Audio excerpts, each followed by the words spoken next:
Makakuha sa kanyang card.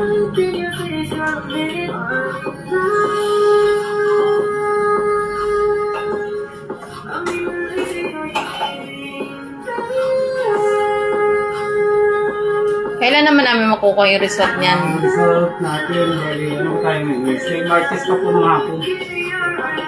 Parang 1 week? Hindi kasama kasi Sabado Linggo sa bilang. Ako sa bagay. Weekdays lang. Ilagay mo na lang sa ano po sa para Hindi ba nila? Ayan, may nakalagay. meron ba? Halimbawa ano ngayon? Martes, Merkules? Merkules. Sunod. Martes, Sa sunod pa na linggo, Martes. Martes ng hapon. Hapon, no?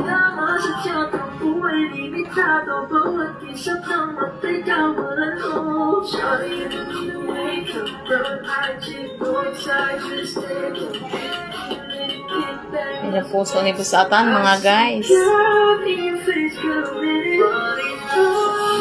yung puso ni Busatan. Sana okay, no? Okay. Palagay mo kaya, okay naman.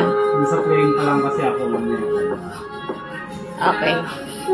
Kasi ano, yung napapagod siya pagka ano eh. Nahihirapan siya huminga pagka sobrang init siguro. Tapos sa high blood. Pagod eh. Oo. Yung mga ano, di ba, okay naman yung mga blood test niya. Hindi ko pa napabasa kasi kahapon lang kami nagpaano. Antayin ko na lang yan bago kami magpunta sa doktor. Para isang anuhan na lang. Oo. Ano din siya ba? Panganay? Pangalawa na. Pangalawang anak.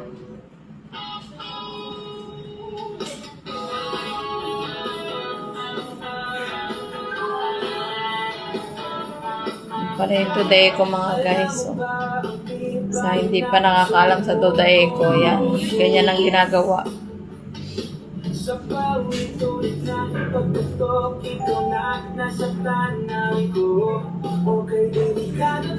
Yan pala yung ano, gumagalaw yung puso. Yan.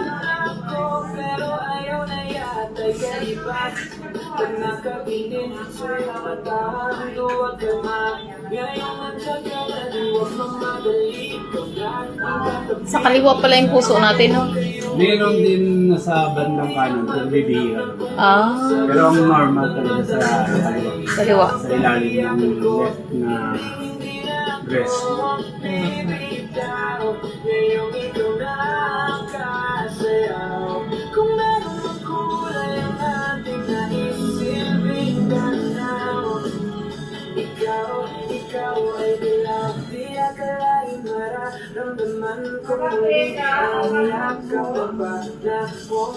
Bakit schedule yung ultrasound? Yung ano today? Bihira lang kasi ito, mahaba kasi procedure. Tsaka yung availability lang. Although na araw-araw naman yung may punto to the echo dito. Kaso minsan ano lang, limited lang yung number ng patient. Opo. Kailangan schedule talaga.